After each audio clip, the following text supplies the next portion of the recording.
Welcome back to the Blue Stable Podcast, guys. As always, we are the official Colts podcast of Fansided. Shout out Fansided, by the way. Shout out to our brother Destin, officially a father, okay? Grayson Adams, all right? Not to be confused with Grayson Allen, but Grayson Adams is probably going to be more talented than his father, all right, than Destin. But shout out to Destin, Morgan, and Grayson Adams, man. We love you. We're with you. Congratulations on this, on a newborn, man. Congratulations. Congratulations, man. I seen a baby was 10 pounds and 6 ounces. You got a big baby, Dustin. Might have you a future defensive tackle or offensive tackle or guard or something like that, you know, in the future. Hopefully playing for the Colts in 2042 or something like that, 2043. Whenever he's draft eligible, we'll be waiting on him, man. Congratulations again to you guys. Beautiful family. Excited to see that you're going to go through what I go through, Dustin. Welcome to my world. Hey, I mean, how heavy were you, Rashad, when you were born? I was 7 pounds and 8 ounces. I was 9 pounds and 8 ounces. Really? Yeah. Really? Man, I think I was a C-section baby, though. I do think I was a C-section baby, yeah. Oh, so, you got cut out, huh? Yeah, I didn't kill my mother. I didn't kill my mother at all. But hey, guys, you know, this isn't a fraternity podcast or anything like that. We're not getting into all those specifics, but this is a Colts podcast, guys, as always. So, guys, the trade deadline did happen today, okay? 4 p.m. Eastern time, 3 p.m. Central. We do have a couple of things to discuss, okay? Colts made no moves, but there was a report out there, a fake report by what was the name? Mikey Salads? Salads. Salads, yeah, salad dressing. Okay, so there was a report by Salad Dressing about the Colts and Dolphins coming to terms with Devonte Parker, okay? I had already texted someone I know about, hey, is there anything going on with a certain player? And I then took a screenshot of that, sent that to that person. I'm like, is there any merit to this? Is there any truth to this? There's definitely, I was told that there was definitely interest, but a negotiation, a deal didn't materialize from his understanding. So that was fake. Devonte Parker was never coming to Indy. I know he put out a tweet that, you know, there was a deal in place, but there was a mistake with paperwork. Like in today's day and age, it takes literally 30 seconds to do that, to correct that. So guy was lying, but Rashad, what are some of the things, you know, we can already, you know, excuse this Devonte Parker conversation out of the way. It's focusing on our team. I'm actually, you know, we know Ballard not to be, I guess you could say, aggressive, making moves at the deadline, nor being that active in free agency. But honestly, man, in this year, for what we're at, what it's been, I'm actually surprised to not see him neither be a seller or a buyer, man. What is your reaction to, you know, once again, the Colts staying silent? It was kind of confusing. It was kind of confusing, I want to say, because I couldn't tell what direction this team was going in. You know, typically the trade deadline indicates what direction. If you're buyers, you're going for it, and you know you're aggressive, trying to add players to this roster to make it better. You know, to make a playoff push. And if you're sellers, if you're looking forward or ahead, or in the rebuilding process, then, you know, you're trying to add as many picks as possible for veteran players on expiring contracts and situations like that. We had a couple guys that we deemed to be in purgatory.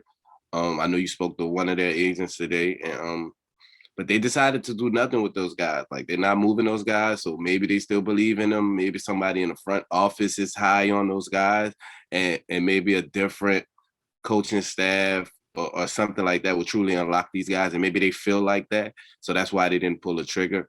But it's the frustrating part to most fans, not me, because it's neither here nor there to me, but to most fans, is that this team didn't lean in one particular direction, so they're still confused on the vision of the team as a whole. whether this team is going to really try to make a push. But I can tell you now, as long as Frank Reich's the coach, I can tell you what his vision is and where he lies at. He's trying to win every game. He's trying to make a playoff push. He's not thinking about a rebuild or a new staff at the moment. I think he is fully locked in on trying to get this team to get hot and get to the playoffs. You actually spoke about it, and I actually have been given the okay to even talk about this. So there was a report, and that was true, a report that Kamoko Toure, Marlon Mack, Ben Bandigu were on the open market, or they were on the trade block. They were definitely on the trade block. Ballard fielded calls for all three of them. Of course, the most notable one, of course, was Marlon Mack.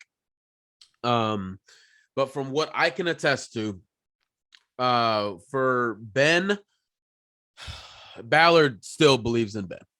He still believes in Ben. I believe it was the 49ers and the Patriots that reached out.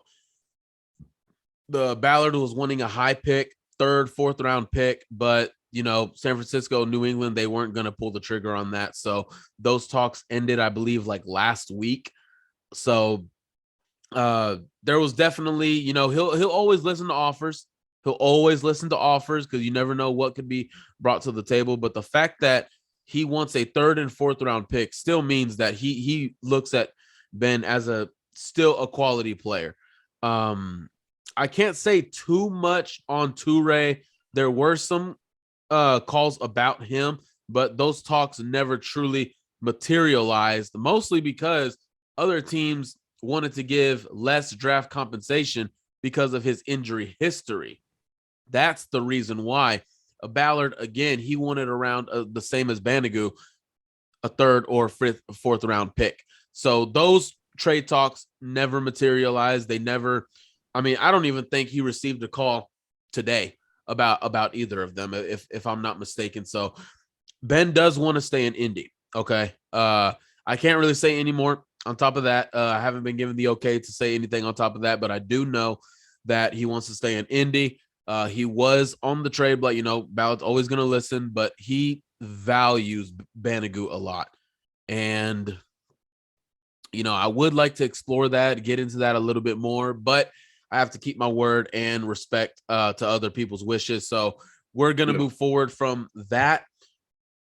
And before we move on real quick, we talked earlier before we got on about what we heard from each of our prospective guys, and just so y'all don't really think, I know the guy kind of ruined that whole Devonte Parker situation, but the Colts did talk to the Dolphins about Devonte Parker. Yes. They were in talks. They communicated. I'm pretty sure once the Dolphins stated whatever their compensation was, what they wanted in return is probably what Ballard and them was debating on throughout the entire day up until the deadline. And they just decided not to pull the trigger on it. Maybe it was a little higher than it was willing to go. That 5th round pick that they said was on it, that was never the true agreement. That was never the compensation for Devonte Parker. They just wanted more than what Ballard was comfortable with giving up. And now that the trade deadline has passed and this Colts roster has injury at wide receiver, we're going to see what they're going to do to combat that issue. I seen Deshaun Jackson was just waived and it's going to hit waivers. So I can't imagine the Colts won't put in a claim for him, but it's possible, man. We'll just have to see how that unfolds because I know there's a few teams that's ahead of the Colts on the waiver wire. Yeah, about Devonte Parker, if he didn't have the injury history behind him as well, I would be confident in saying Ballard probably would have felt comfortable giving up that 5th round pick. Yeah, absolutely. I believe so too. Because I think Devonte Parker, I think he's still a fine receiver. He is still a fine, serviceable receiver, but injury history and Miami probably wanting a lot. Ballard not seeing the equality there. He didn't do it. But you did mention Deshaun Jackson. Now, this is the conversation that I do want to get into. Okay, it has been surfaced, around Colts Twitter. I was talking about it with Lawrence Owen today and a couple others, where the Colts are at right now, 3-5. Right now, Philadelphia owns their 1st round pick. I believe it's slated to be I think they're currently at 11 or 10 right now. Ooh. Indy, they're at 11 or 10 now to be slotted. Here's my perspective. Okay. If you reach week 13 or week 14 and you've suffered losses and you are in prime position to be possibly at the tail end of the top 10 or even at 11 and 12. Oh, they're 9 right now. They're 9 right now. So they're in the top 10. They're well positioned for a quality pick. If you reach week 13 or 14 and clearly you're not going to the playoffs, you're still positioned for a 10, 11, 12 overall pick. How do you not sit Carson Wentz? How do you not? I know there's an argument out there. Well, how can you tell grown men to lose, or you would lose trust, or you would lose all this other stuff. Guys, this is the ugly side of not being a good team and doing business. This is the ugly side. If I had Jaguars fans on here, they would know exactly what I'm talking about. If I had Jets fans on here, they would know exactly what I'm talking about. They would, because they've been in purgatory for a long time now. We haven't. We don't know what that's like. So to come to the realization that this should be a real argument, in my opinion, why would you not go get an elite receiver or an elite corner? With these corners coming up, Derek Stingley, Elam, Ahmad Garner, why would you not want to go get one of those guys? It's a lot cheaper than spending money that Ballard doesn't like to do. Why would you not do that? I definitely think if you're positioned in that quality range, 9, 7 to 13, 14, I say sit Wentz. But if you're looking at maybe, let's say they end it or they're in position for a playoff push, of course, that's important. But if they're looking at finishing between 19 and 26, I don't even think it's worth it at that point. I think whoever you get in that 19 to 26 range, will they be worth sitting Carson Wentz? I don't know that. I don't know. So Rashad, I want your opinion on this, man, because I am firmly in the seat. If we're not there, if we're not going to be good, if we're not going to go to the playoffs, let's go get a premium pick. People are saying, why would Ballard not stay to those terms and go by his word? Well, he's the one that put the terms in there. They agreed to those terms. If Carson Wentz plays less than 75%, we keep the first round pick. But if he plays more than that, even 76%, you, Philadelphia, keep the first round pick. Those are the terms. So, of course, Chris Ballard's job is to create a competitive advantage. He doesn't care what Harry Roseman thinks. He doesn't care what Eagles fans think. He does it. That's his job, to create a competitive advantage. I think, to be honest, I think all this going to be a moot point. I think this conversation is not even going to happen because the Colts are too talented to fall out of the playoff picture in enough time to bench Carson and recoup the pick. Like I just with the 17-game season, he would essentially have to sit 4.5 games, really. So let's say that's by week. So if we do it week by week, 17, 16, 15, our bye is week 14. Don't forget week 18. Week 18 yep, now. Yep, you're right. 18, 17, 16, 15. So our bye is 14. So we would have to be out of the playoff hunt by the time week 13 comes. Yeah. I just don't see it possible with games against the Jets, the Jags coming up. Then we have another game against the Texans, and then we have another game against the Jags. The other Jag game is at the end of the year, I believe. Yeah. So I just don't see it. I just don't see it happening. At the latest, I feel like if our playoff hopes is going to get crushed, it'll be on Christmas when we can probably be mathematically eliminated. That's if we don't beat anybody else, if we don't beat the Patriots, if we don't get the Bucks or the Bills, because we're going to need to at least beat one of those teams, maybe two of them. So I just don't think it's going to happen. If it did happen, and let's say you're flirting with a top, I'll say 8-ish, 9-ish pick, It's gonna be tough, man. The guys I'm worried about the most is guys like Darius Leonard, DeForest Buckner. Those guys go out there and lay it all on the line every week. Darius Leonard hasn't been healthy since the season started, and he's out there playing on one leg, giving you all these guys. If he feels like he's not getting the same from the coaching staff in the front office, that's gonna get ugly. DeForest Buckner's the same way, man. The same way. If they feel like they are not getting that in return, it's gonna get ugly. Now, some guys are not even. Their opinions don't matter. Like, let's be honest. Most people on the roster, you're not. You know, you're just here, and we're gonna do what we got to do. Yep. The hell with what you think. You know, I'm just worried about the big dogs. You know, the guys who's giving their blood, sweat, and tears. What Kenny Moore thinks matters to me. You know, what DeForest Buckner thinks matters to me. What Darius Leonard thinks matters to me. Jonathan Taylor, what he thinks matters to me. So it's going to be difficult to explain that to them, that this is a part of the business. Like, we have to do this. I almost think that if this situation was to occur, then they would have to almost fake an injury to Carson Wentz. I can't see them healthy, just sitting him healthy and explaining that to the locker room, and the locker room being okay with that. Now, if you mathematically out of the playoffs, yeah, those guys just have to understand. Now we have to do this. But until that whistle blows on them, and if there's a possibility they can get in, even if it's slim, those guys are going to want to fight for that, man. And if you aren't willing to fight for that, you run the risk of losing the locker room. So that's all I'm gonna say on that.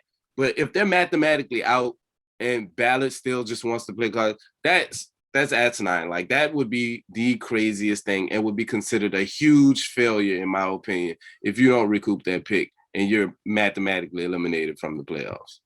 I agree. If you're still in the playoff picture by week 15, 16, with like 2-3 more games to go, definitely go get it. I mean, you play to win a game, you play to try and win a championship. Go get it. My only point is, if by week 13, week 14, you are already there's just no hope. There's no hope. You've dug yourself a hole. Make that move. But like Rashad said, and I'm going with him on this as well, if you're still in it by week 15, 16 with 2-3 more games to go, or even 4, man, go for it. Okay. Go for it. Those guys deserve it. They deserve it. They deserve it. I mean, regardless, even if you sat Carson Wentz, hell, you could even tell Darius Leonard to sit, man. I mean, whatever procedure you had in the offseason clearly didn't work. You're still hurt. So let's get some extra doctor appointments in, get some extra x-rays, whatever the case may be. You could tell him to go get another procedure. If he needed done, go get it now. And by the time the next year roll around, you'll be healthy and good to go. Yeah. I mean, guys, this is unfortunately talk for when you have a losing record. Unfortunately, that is the talk. That is the reality. But hopefully that's going to change with a game this Thursday and the rest of our schedule. Okay, we have a Thursday night game after the hits of injuries this team has taken. Man, I can't think of a worse game for a Thursday night football game to come. I can't think of a worse time. Again, I still don't like Thursday night football. Get rid of it. I'll just keep saying that. They're not going to move it to Friday or Saturday because they don't want to compete with college football. They don't want to compete with Friday night SmackDown or something like that, or high school football, whatever the case may be, because this ratings based. But get rid of Thursday night football, please. Just get rid of it. I mean, if you really had to just give a poll to each player in the league and say yes, no, keep Thursday night football, man, the majority vote would be like 98% get rid of it, most likely. So, but you know, in a perfect world, that would be possible, but we are not there yet, unfortunately. But where we are is on a Tuesday, about, what would you say, 48 hours away from another Colts football game against another Colts dub. Another Colts dub. Okay, another Colts dub. All right. Hey, look, we got it. We got to get into this. Okay, so getting into the latest injury report, man. Honestly, I mean, the last 24 hours has been crazy, man. I'm looking up for it right now. I mean, from my understanding, of course, I think Kari Willis is out. Yeah, I think want to say. on the Colts page right now. Let me see if I can grab this here. Here we go. All right, so for right now, only 4 guys are listed: T.Y. Hilton, Bobeek Keys, Kari Willis, Quentin Nelson. Okay, for a concussion, T.Y. Hilton has not practiced Monday or Tuesday. He probably won't because on a Thursday night game, I don't think that's enough time. They ruled him out. They ruled him out already. Okay, all right, because that wouldn't be enough time to go through the concussion protocol. That just wouldn't be enough time. Bobeek Keys has not practiced at all. Kari Willis, calf, has not practiced at all. Quentin Nelson with a toe was limited on Monday, did not participate on Tuesday. A new injury for Quentin Nelson. So other than that, I think it looks clean for where we are. Yeah, we saw when T.Y. went down, he hit his head. I believe it was in the fourth quarter, catching a pass. That was a bad pass, by the way. Yeah, it was a bad pass. And I knew it was a concussion almost instantly when I saw it. And the way his head slammed down. The way he was laying on the ground, man, I was scared. That was scary, though. That was scary. That was scary. I mean, when a player has a concussion, you immediately look at his hands and his legs, because that tells you the whole story. And when his hands were the way they were, that told me the whole story. He's concussed. Yeah. I knew it immediately. So yeah. So after that, who we have? Willis. I had a feeling he was going to be ruled out this game too. I believe he's suffering a calf injury, if I'm not mistaken. He came out of the game Sunday, and he was replaced with it was Sendejo, and who was at the other safety? I believe George Odom. Yep, George Odom. And they did pretty solid, for what they was asked to do. And coming up, we got the Jets, man, and the injury report for the Jets. I don't believe I saw it. Did you get a chance to look at it? I have not gotten a chance to look at it. I know Zach Wilson is still out. Yeah, Zach Wilson is still out, and that's enough, man, because the Jets are coming up with a big win against the Cincinnati Bengals, a team that had smacked the Ravens the week before, and people was looking at as serious contenders in the AFC. And now with the Jets having only 2 wins this season, but 2 teams that are playoff caliber teams. They beat the Tennessee Titans and they beat the Cincinnati Bengals. And I don't know, man. Are you afraid of this Jets team?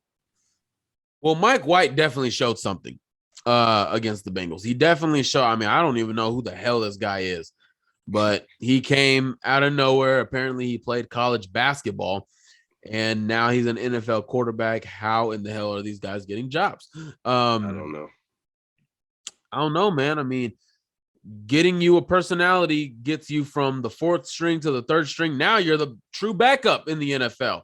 Oh, God. The world's greatest personality, man. World's greatest personality. Also, I think, just that whole situation just shows clear favoritism for Ellinger on the Colts part ever since day one. But getting with the Jets, man, Mike White did show something really good. Again, I thought this was going to be a walking dub, but unfortunately it's not anymore, okay, because of what I saw. Now, is he just going to rest on his laurels? Is he going to come in this game too cocky? Is he going to come in humble, still trying to attack? That's going to be the biggest thing for a young quarterback like himself. But, yeah, with the way he played, we're toast again. I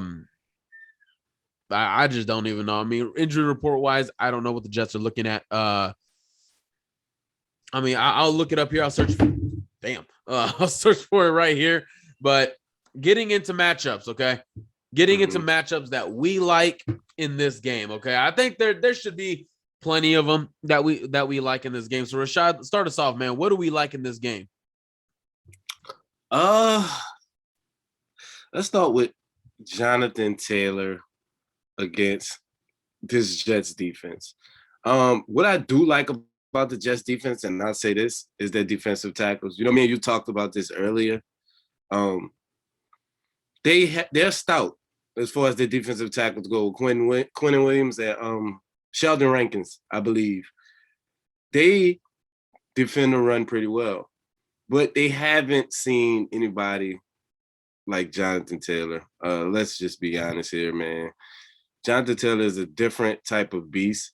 I believe the Jets is middle of the pack when it comes to run defense. I believe that they're 18th, 19th range, but they haven't played anyone like Jonathan Taylor aside from Derrick Henry, who had a pretty solid game against them. I think Jonathan Taylor will break a couple of big runs. These Jets linebackers, other than C.J. Mosley, I really struggle to see how they can stop Jonathan Taylor. As far as their foot speeds, playing sideline to sideline, that's not really their thing. I know they have a good physical safety in Marcus May, who's going to help out around the line of scrimmage. But I think a lot of those runs that Taylor pops to the outside is going to be there for him. As long as you can seal those two defensive tackles off, I think it should be running lanes galore for the Colts this Sunday. I think one name on the Jets defense that I think we're going to hear a lot about on Thursday is their linebacker, Quincy Williams. He is a guy that he just runs all over the field. Honestly, man, I would really love to have him a part of this defense. He is relentless. He is smart. He's sound as a linebacker. And man, I really like me some Quincy Williams. I really think honestly. the Jets are underutilizing him, man. Last game, he only had one tackle last game. And I'm like, it's no way he's not getting a burn. I think they're playing a lot of nickel, and they're leaving C.J. Mosley and I forgot, and I think Jamin Davis. I think that's who they're playing at linebacker. Gerard Davis. So I said Jamin Davis. Gerard Davis and C.J. Mosley is getting the snaps. And if they gave Williams some snaps, man, he has the range to make some plays for them. But I think he's being underutilized, honestly. Definitely. Matchup that I like. Man, there's a few of them actually that I like. Of course, I think it's gonna be. Man, I'm gonna go with the safe one. I'm gonna go with our wide receivers against their secondary. I'm gonna go with that. The Jets do have a good safety tandem in my opinion. Marcus May and Ashton Davis. I think they make a good bunch. Ashton Davis, of course, the second-year guy out of California, solid safety. I do like what I've seen from him, especially in his rookie year, going to his rookie year. But I still think they lack some talent on the corner spot. So, are they going to try? Is Robert Saleh going to try and prepare for Michael Pittman? I don't know. But regardless of that, man, I mean, I think Pittman should still have a big day on Thursday. If you still want to force the ball to Ashton Dulin for some reason, you can do that. Mo Ali Cox, you could probably do that. Just Carson Wentz, please be accurate this game. And that's my matchup that I like, the secondary. Okay. Now getting into matchups that we don't like, I guess I'll start it off. The only one that I probably don't like is I'll probably go with their receivers against our secondary. I'll definitely go with that. It's just going to be like Rashad said in the last episode, it's going to be a broken record. The secondary is going to be a problem. It's going to be even more of a problem with Kari Willis and Julian Blackman out. Just too soft, man. Too soft in the secondary. Too much soft coverage. I don't know if Corey Davis is going to be activated for this game, but I think he's questionable. He is questionable. Crowder, Moore, Elijah Moore. We Colts fans know him. We talked about him a lot in the draft process.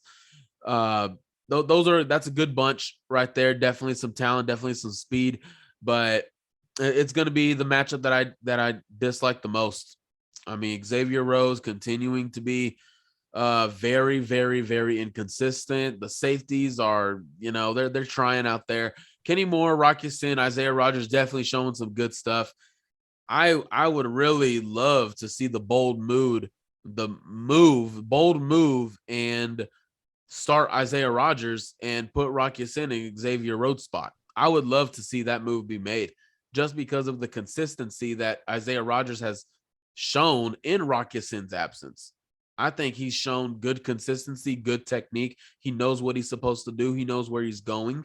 And I would definitely like to see that. But Secondary is what it is right now, man. It is what it is. It's probably one of the worst, probably one of the easiest to game plan for. So that's going to be my matchup that I don't like. It's not many matchups I don't like, but to piggyback off of what you said a little bit, one of the matchups that is probably considered a strength to most people, I'm going to say it's a matchup I don't really like, and that's the unpredictability of Mike White against the defense. By him having so little tape out there and little things to study, tendencies-wise, things he likes to do, we have one game to go off of, and that's not a lot of tape, in case you was wondering. If these people are redesigning the offense to fit him, then we really are clueless to what they're going to come out there and do and what they're going to run on Thursday night, especially in a short week when preparation is not fullest. I don't know if y'all know that, but just a little peek behind the curtain. On short weeks like this, you don't typically game plan for the team you're playing. You go out there and just try to clean up what you do. You know, you want to be the best you execute what you do best. And that's what short weeks is about. You know, you don't have a chance to put together a full, it's not a lot of install. It's not a lot of new things you get to work on in short weeks. You just got to go out there and clean up what you did wrong last week and focus on being the best version of you that particular week. So without a chance to really get to dive in deep on this kid, I'm a bit nervous, man. He might get out there, run around, make some off-the-wall plays. I've seen a couple plays where he went through his progressions really well, something that's not common among young quarterbacks.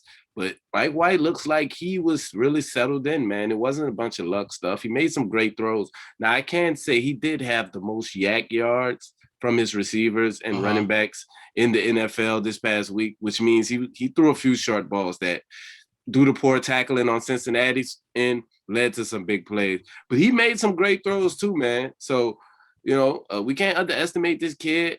Like I say, it's a short week and spooky and stupid things happen on Thursday nights, man. I see it all the time. And this would be one for the books. I'm not going to hold you. I'm not going to minimize it. If these people come out here and lose on this Thursday night, Twitter might freaking explode, bro. It really might explode. Yep. It will. It will. I mean, there's no excuse for why the Colts should lose this game. Again, like you said, with Mike White, you know, to piggyback off what you said a little bit, for people that are saying, well, the Colts aren't going to game plan. They are game planning, but they're not even really practicing. It's just walkthroughs this week. That's really all it is. It's just a bunch of classroom work, and then it's a bunch of film study, classroom work, walkthroughs. That's it. That's basically what Rashad was getting at. I immediately already knew what you meant, but just for those out there that don't understand or didn't get that part, that is what Rashad was alluding to. So, guys, getting into keys to victory. Mine is going to be, honestly, man, I'm going to jump on Carson Wentz a little bit. Key to victory is play your game. Play your game, Carson. I'm talking to only Carson, not even the offense, not even Frank Reich. Carson, play your game, man. If it's not there, don't force it. Throw it away. Ground it. Be on top of your game. A plus Carson Wentz, that's a key to victory in any game, honestly. And in this game, it should be. So A plus Carson Wentz is a key to victory. Oh, man, yeah. I like that. Short and sweet. And like you said, Mike, if Carson Wentz plays this game, it's no way the Jets can beat this team. This team is way too talented to lose to the Jets, man. I mean, even if other guys are lacking, if Carson Wentz is playing his A game, like you said, he's good enough to make up for deficiencies and shortcomings on this roster. That's how talented he is when he's on. So I agree with you there, man. Well, since you went offensive side of the ball, I'll go defensive side of the ball. The secondary has to limit the big plays. We saw A.J. Brown take a 57-yarder that came right after a Tyquan Lewis interception and fumble on a horrific play because he tore his ACL in the process and ended the season. Get well soon, brother.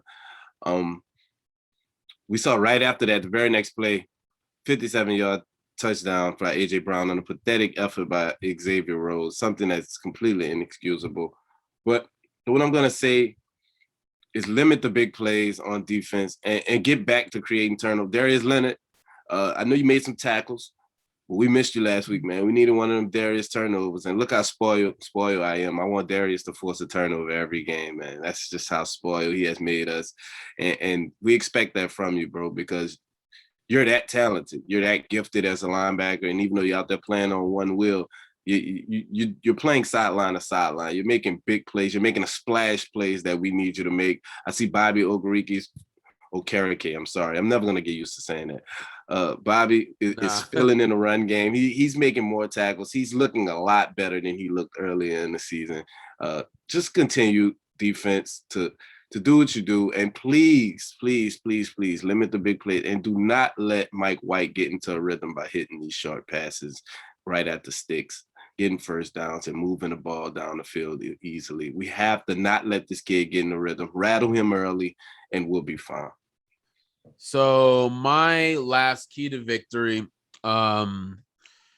is going to be very basic because we even saw on Sunday, even on an off day from Carson Wentz, we still scored 31 points. We still were able to do that. So defense. That's very true. Defense, hold the Jets to one less point than us. That's a key to victory for me. It's gotten to the point to where I can't ask much of this defense, man. I can't. So just please, for the love of God, hold them to one less point, preferably 20 less points than the Colts. Preferably. That just me personally. We'll keep harping on it. That's just facts. Yeah, that's where we are. That's well put, man. I mean, a lot of people may look at that like that's not a deep dive, but honestly, that is the purpose of the game. The defense is there to keep to allow one less point than the offense score, man. Whether it's 42-41, I don't care how it comes. As long as you allow one less point than that offense has, I'll be fine, bro. I get you, man. I get you. I just hope freaking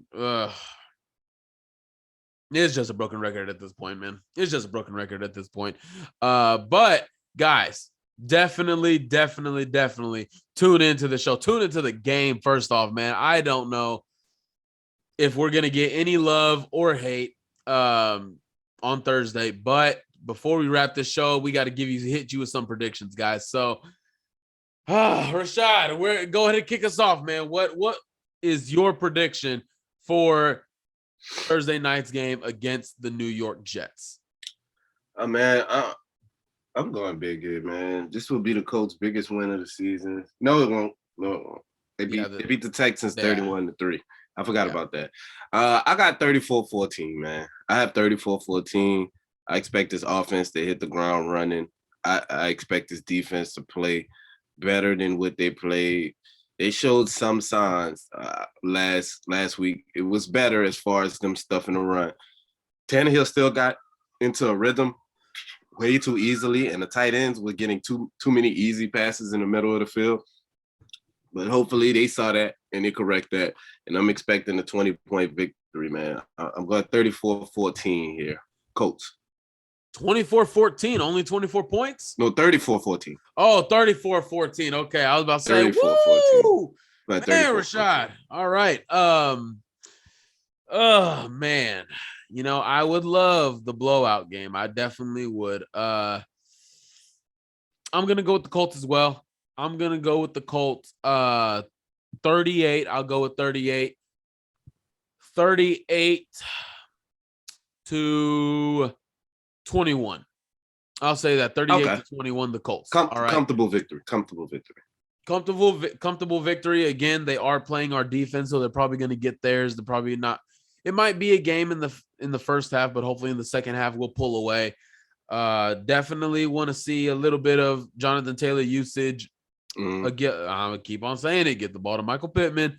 And Rashad, before we get out of here, man, who are you facing in this week's fantasy game? We got a fantasy league going on, guys, between us and a few of our writers. Destin is included in that as well. I started off 0-3. That's why he wants to talk about it. Destin was so mean to me in the team that I drafted. I started out 0-3, but being the magician that I am, I made some trades, and now I am on a 5-game win streak. And you know what else? Me and Destin are going head-to-head this week. Oh, you and Justin got the showdown? Yeah. Justin. You and Dustin got a showdown this week? Oh, we got a showdown, man. I wouldn't even call it a showdown. I would just say he's just coming to see me for a visit, really. Justin had his kid, man. You gotta come some slack. He might not fix his lineup, man, this week. Hey, that's perfectly fine as well, but just I'm just gonna get our game framed when I beat him by like 50 points, and that's gonna be my first present to Grayson Adams. All right, that's hilarious. All right, when you turn 18, man, just remember Uncle Mike kicked your dad's ass. All right, let's get it. Especially days after he was born. That's upsetting. That's upsetting. Right. Rashad, who you got this week? I got Jason, man. Oh, okay. You got Jason. Okay. I'm gonna deal with him. All right, just so you know, man, since y'all's teams are starting to be trash a little bit, I could use some help. You can give me Aaron Jones. You can. I need draft pick. I'm stacked for the next year though. So that's I'll give you an 8th rounder. Hang up. This is what Ballard does when people call click. Oh, that's what Ballard did today. That's what Ballard did today at the deadline. That is so disrespectful. Can't even help a brother out. All right. Well, guys, this has been another episode of the Blue Stable. We came out with 2 shows in 2 days in a row. This one was definitely a lot more upbeat, of course, other than the Titans one.